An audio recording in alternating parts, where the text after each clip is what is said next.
So, I need to get this off my chest. Maybe it's a warning or just a reminder that curiosity can really mess you up. Either way, this isn't a joke or some made-up internet horror story for laughs. This actually happened to me.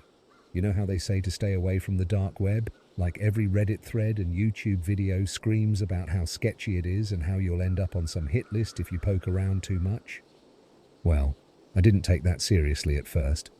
I thought it was just one of those exaggerated internet myths, like those clickbait videos you scroll past at 3 a.m. Spoiler alert, it's not. It all started about 6 months ago. I'd always been fascinated by weird, creepy stuff, right? You know, late-night dives into obscure horror videos, urban legends, all that kind of thing. But the dark web was this forbidden fruit I'd heard about but never touched. Like, yeah, I knew it was sketchy, but how bad could it really be? One night I was home alone, and my curiosity got the better of me. I'd had a couple of beers, which looking back was a terrible idea, and figured I'd finally check out what all the fuss was about. It's not like I was planning to do anything illegal, I just wanted to look. You know that feeling when you're right on the edge of something stupid, but you're too intrigued to stop yourself? Yeah, that was me. I followed a couple of tutorials, basic stuff, nothing too technical, and within a few hours, I had everything set up, Tor browser, VPN, the works. I was finally in, and honestly, at first, it was pretty underwhelming. I mean, sure, there were tons of shady forums, sketchy websites, and illegal marketplaces, but most of it just seemed boring. I was expecting something a lot more dramatic. I scrolled past all that garbage and kept searching, looking for something that would make the whole experience feel like it was worth the hype. Then I found it. I came across this site. It had no name, just a string of random numbers and letters. No flashy design, no welcome page, just a plain black background and a chat room. It seemed like a private group or something. Only about 20 people were online, but the conversations they were having were bizarre. They were talking about real-life games, tracking people, hacking into devices, stuff like that. At first I thought it was just role-playing or some kind of messed-up prank, but the more I read, the more real it felt. There were usernames, but they were all strings of random characters, no profile pics or anything that would give away who they were. One person, let's call them X44, was talking about new targets. They posted a list of what looked like IP addresses or some kind of tracking info. It was weird.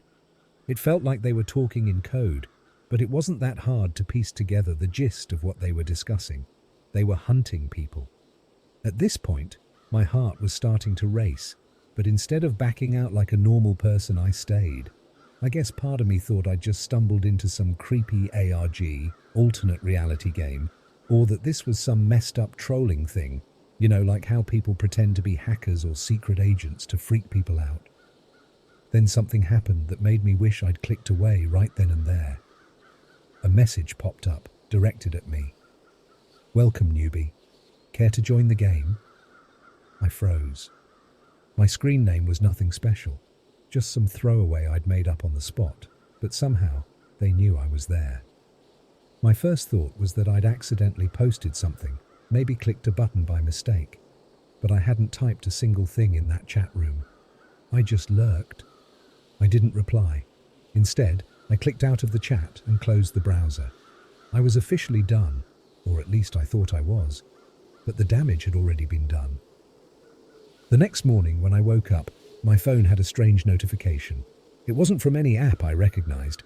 It was just a plain text alert that said, "We're watching." I'm not going to lie, that freaked me out, but again, I thought it was some leftover prank from the dark web. I reset my phone, cleared my browsing history, and deleted everything I'd downloaded the night before. By noon, I'd convinced myself it was all in my head. A couple of days passed, and everything seemed normal. No weird notifications, no creepy messages. I figured it was all some dumb hoax and moved on with my life. But then things started happening. It began small, little things like my computer freezing up for no reason or strange noises outside my window at night. I live in a pretty quiet area, so I chalked it up to animals or whatever. But then, one night, I got home late from work, and as soon as I stepped inside, I knew something was off. You know that feeling when you walk into a room and you can just feel that someone's been there? Like you don't need to see anything out of place, you just know. That's exactly what it felt like. I checked every room, every closet, even under the bed, but nothing was missing. Everything was in its place, except for one thing: my computer was on. I know for a fact I'd turned it off before leaving for work, but now it was just sitting there, the screen glowing, as if it had been used while I was gone. There was no message, no creepy email or anything like that, just the desktop, completely normal. But I couldn't shake the feeling that someone had been in my house, sitting right there at my desk, waiting for me. That was when I started getting really paranoid. I changed all my passwords, double-checked the locks on my doors, even put up a cheap security camera in my living room.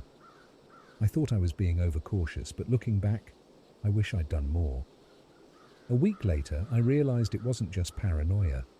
Things started getting worse, way worse. Remember how I said I put up that cheap security camera in my living room? Well, one night I'm scrolling through my phone, just mindlessly watching YouTube videos, and I get a notification from the camera app. It was a motion detection alert. My heart skipped a beat. I hadn't set the sensitivity super high, so it wouldn't be triggered by just anything like a bug flying by or a breeze through the window. For it to go off, something had to move in my house. I opened the app, fully expecting it to be nothing. But when the live feed came up, my stomach dropped. The camera was facing my front door, and there, clear as day, was the shadow of a person standing in the corner of the room. Just standing there, not moving, like they were waiting for something.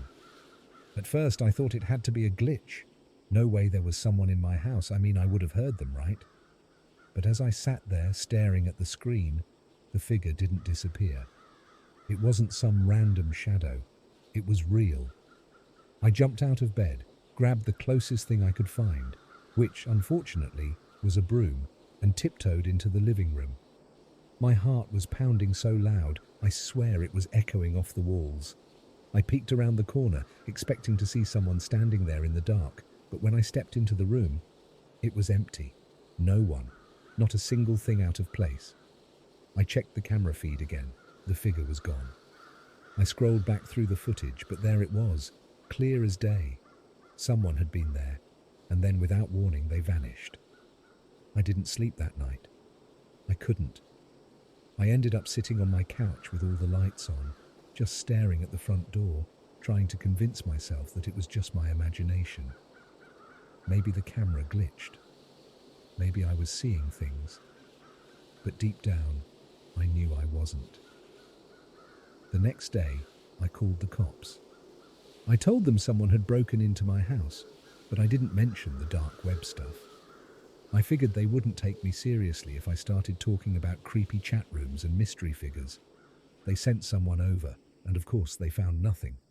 No signs of forced entry, no fingerprints, no evidence that anyone had been there at all. It was like I'd imagined the whole thing, but I knew I hadn't. I kept the camera on from that day forward. Every night I checked it, watching for any sign of that shadowy figure. But nothing showed up.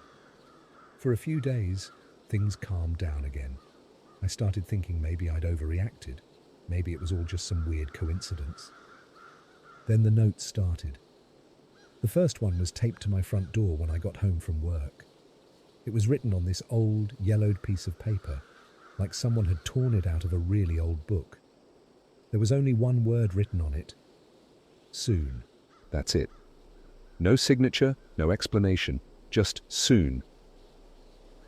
I tried to tell myself it was a prank. Maybe one of my friends was messing with me. But none of my friends knew about the camera incident, and even if they did, they wouldn't go this far. I crumpled up the note and tossed it in the trash, trying to shake off the creeping dread that was starting to settle in my chest. The next night, there was another one. This time, it wasn't on the door, it was on my pillow. I don't even know how someone got inside, but when I came home and went to my room, there it was, just sitting there like it had been waiting for me. We're closer than you think. Now I was starting to freak out. Whoever this was, they weren't just messing with me, they were inside my house. I called the police again, But once more they found nothing. No fingerprints, no sign of forced entry. I even showed them the notes, but they just wrote it off as a prank. "Probably some neighborhood kids," they said. They didn't take me seriously. But I knew this wasn't kids. This was something else, something darker. I tried staying with a friend for a couple of nights, thinking maybe that would help, but the notes didn't stop. On the second morning at my friend's place, I woke up to find one sitting on my car windshield. Running won't save you. That's when it hit me. They weren't just watching me when I was at home. They knew where I was all the time. Whoever these people were, they had been tracking me since the moment I set foot in that chat room. I went back home the next day because, honestly, what else was I supposed to do? I couldn't keep running. I didn't know who to turn to, and the police clearly weren't interested in helping. I felt trapped. The only thing I could do was wait. A couple more nights passed without incident, but I couldn't shake the feeling that someone was watching me, even when I was alone in my room. Every creak of the house made me jump. Every time the wind rattled the windows, I'd freeze, waiting for something, or someone, to step out of the shadows. Then, on the fifth night, I woke up to the sound of footsteps. They weren't outside either. They were coming from inside my house. I grabbed my phone, heart racing, and opened the camera feed again. This time, the figure wasn't standing by the door. They were in my bedroom, standing at the foot of my bed. The feed was live, showing me exactly what I was too terrified to turn and look at in real life. My breath caught in my throat. I could see them, but I couldn't move. I couldn't scream. It was like my whole body was frozen in fear. And then slowly, they turned their head toward the camera, toward me. Before I could react, the screen went black. My phone had died.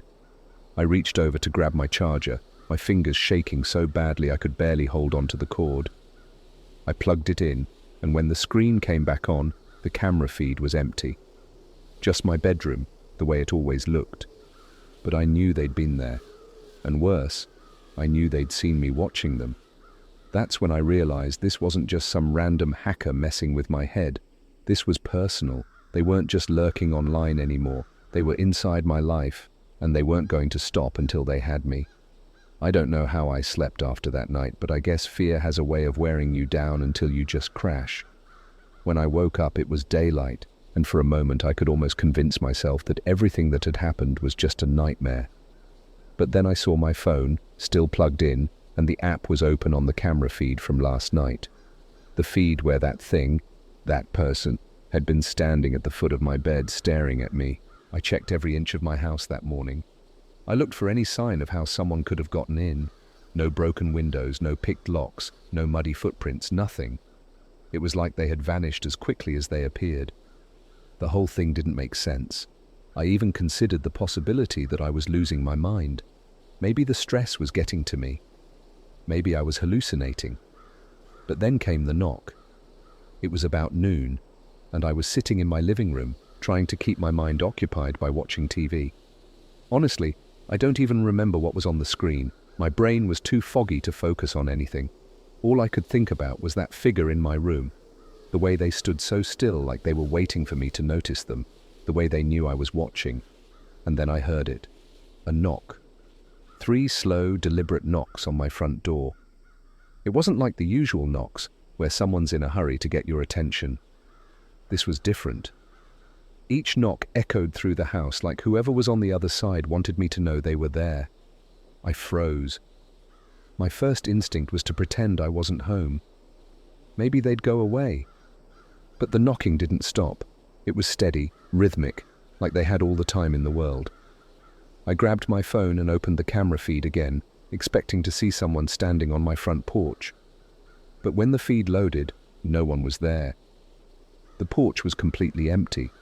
The knocking, though, it continued. I don't know why, but something in me snapped. Maybe it was the frustration, the fear, or just the exhaustion from everything that had been happening. But I stormed to the door, yanked it open and shouted, "What do you want?" Nothing. No one. The porch was empty, just like the camera had shown. There was no one in my yard, no car parked on the street, nothing but the wind and the sound of leaves rustling in the distance. But as I stepped outside, I noticed something new. Another note. This one wasn't on my door or my pillow. It was taped to the railing of my front porch, fluttering slightly in the breeze. It was the same old yellowed paper, with the same creepy handwriting. Ready to play? I tore it off and crumpled it in my fist, but it didn't change the sinking feeling in my gut. They were playing with me, toying with my fear. They wanted me to know that no matter where I went or what I did, they were always one step ahead. I slammed the door shut and locked it, but deep down I knew it didn't matter. Locks weren't going to stop whoever, or whatever, this was. That night I couldn't take it anymore. I called in sick to work, packed a bag, and decided to drive out of town. I didn't even know where I was going, but I couldn't stay in that house any longer. I needed to get away. I figured if I got far enough, maybe I could clear my head. Maybe I could escape this nightmare.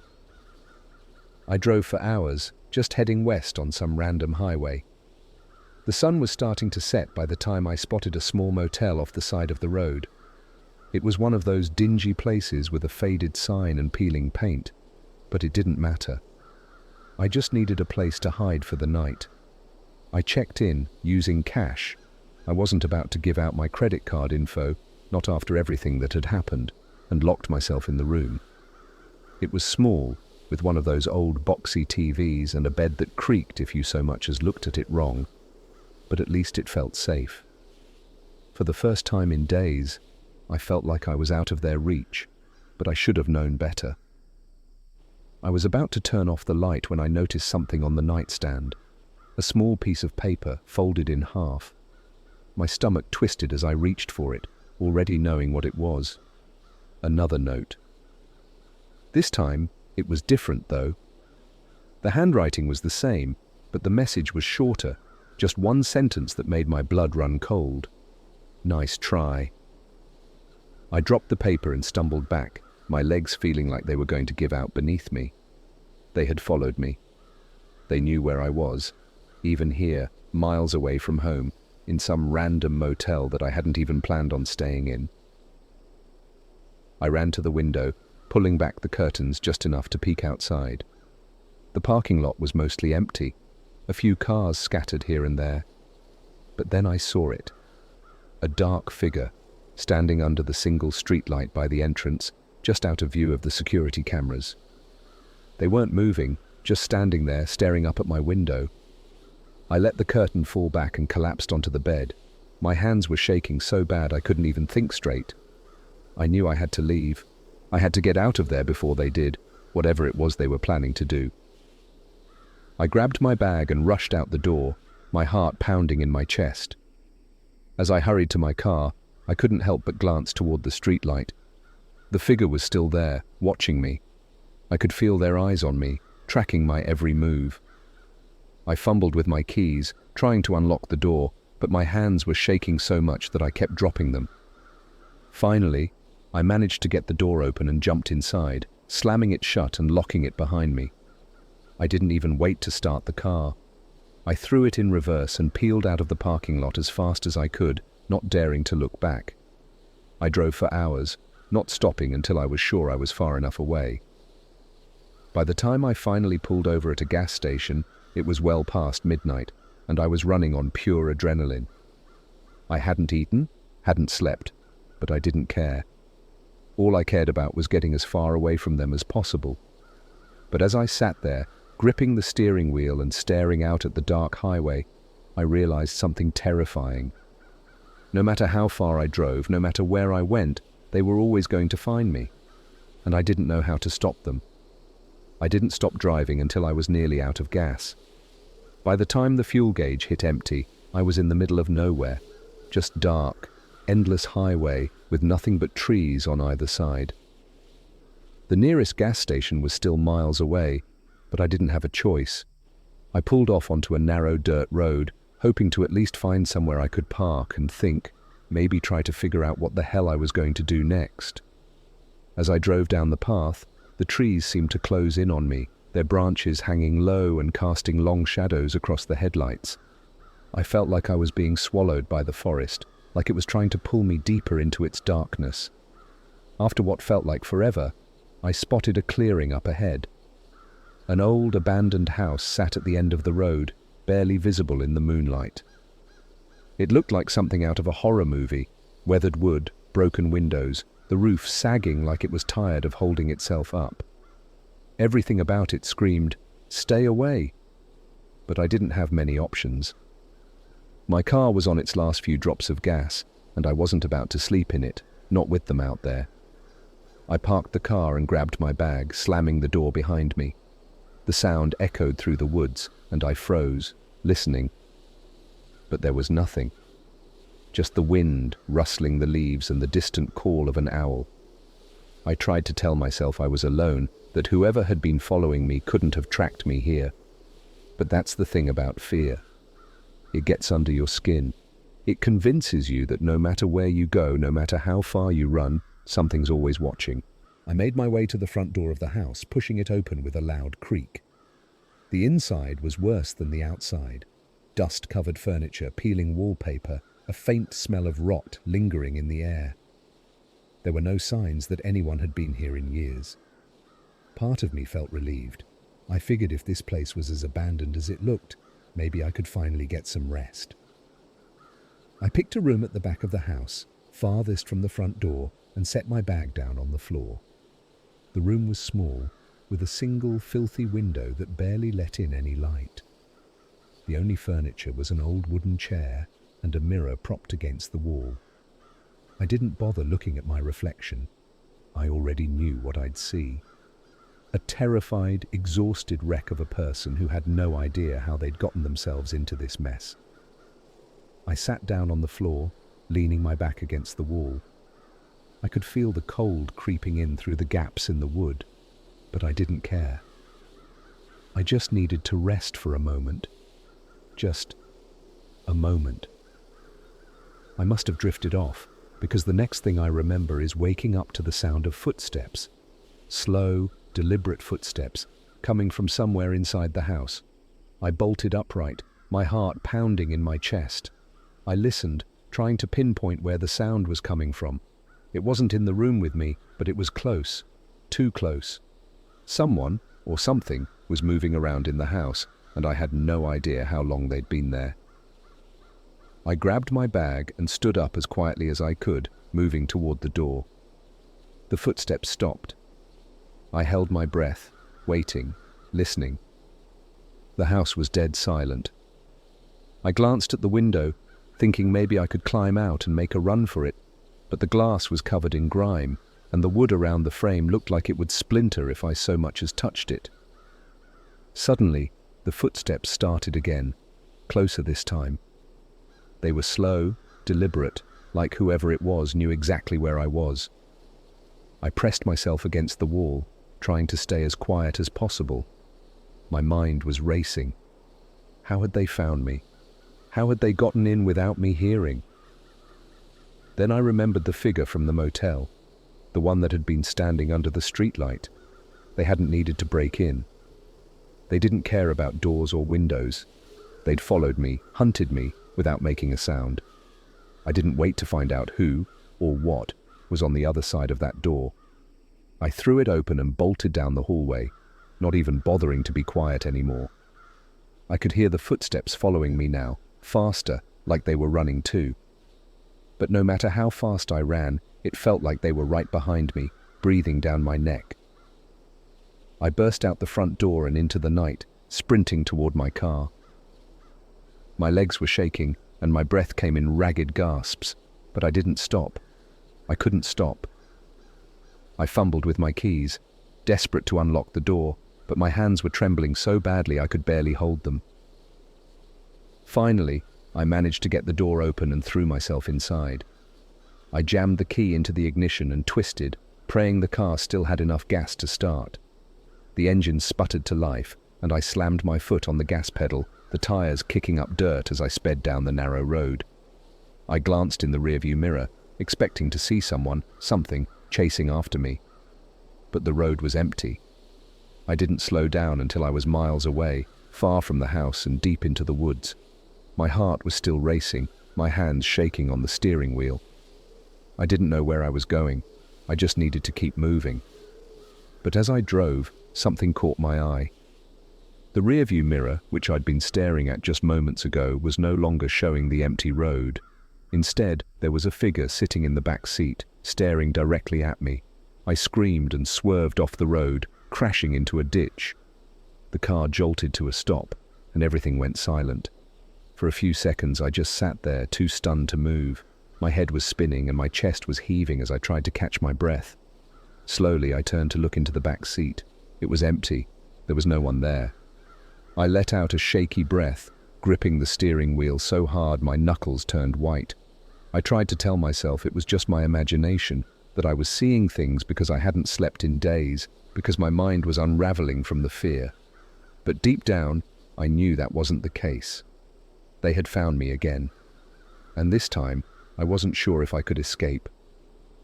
When I woke up, my head was pounding, and my car was wedged deep in the ditch. The sun had barely risen, casting the woods in an eerie grey light.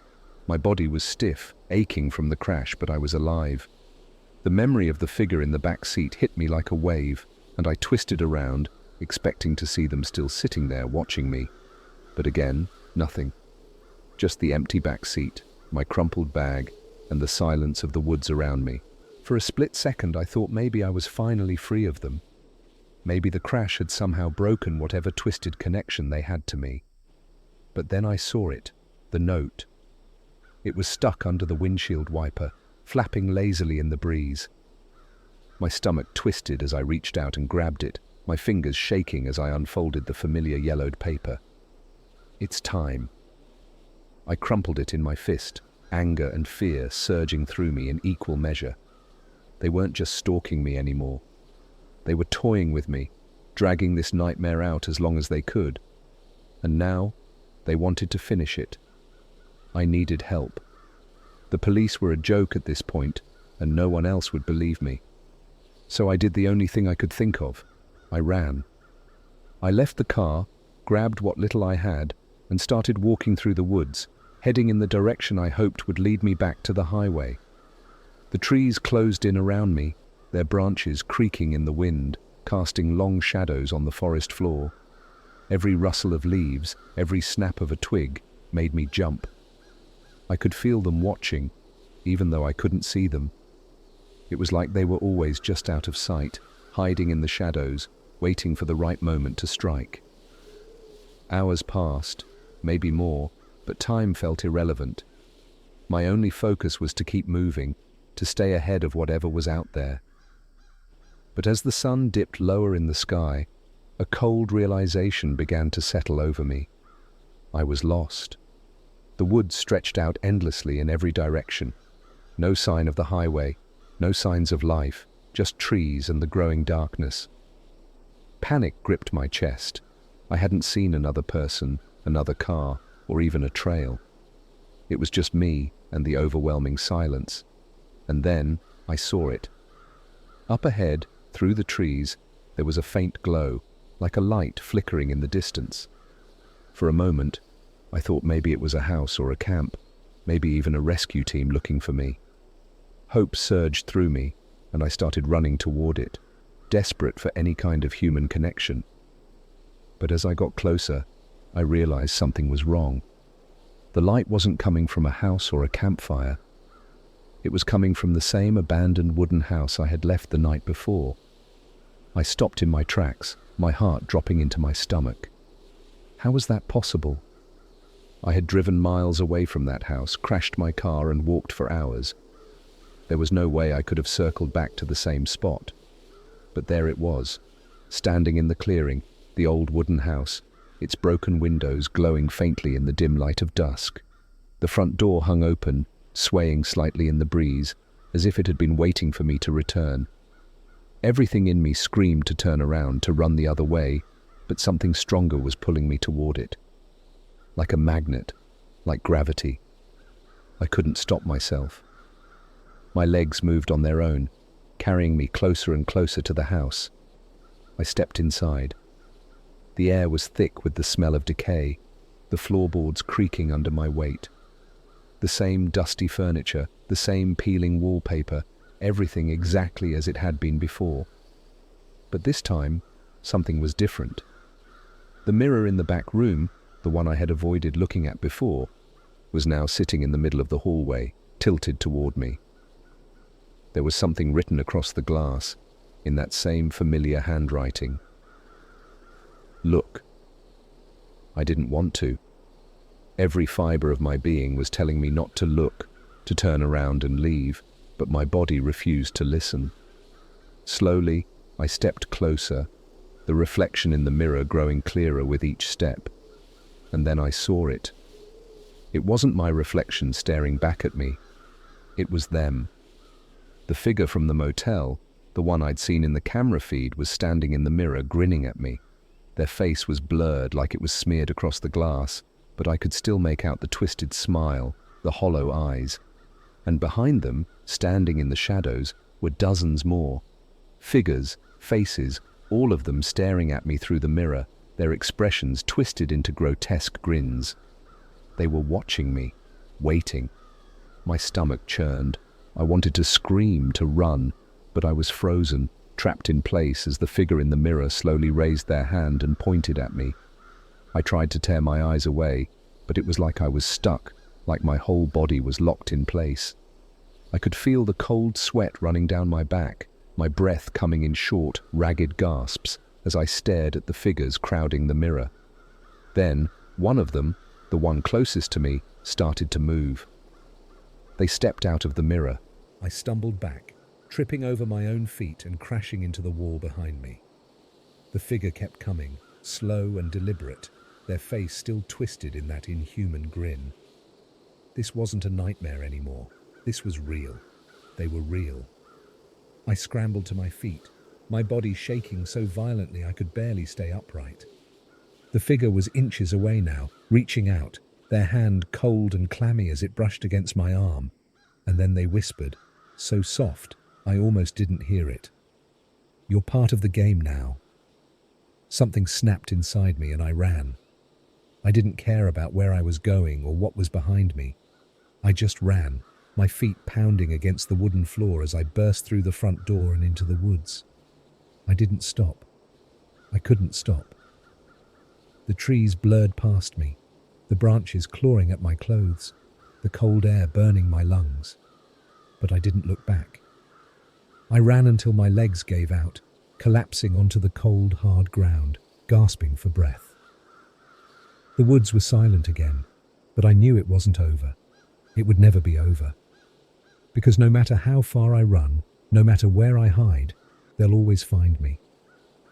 And now, I know the truth. It wasn't just some random dark website. It was a trap, and I fell right into it.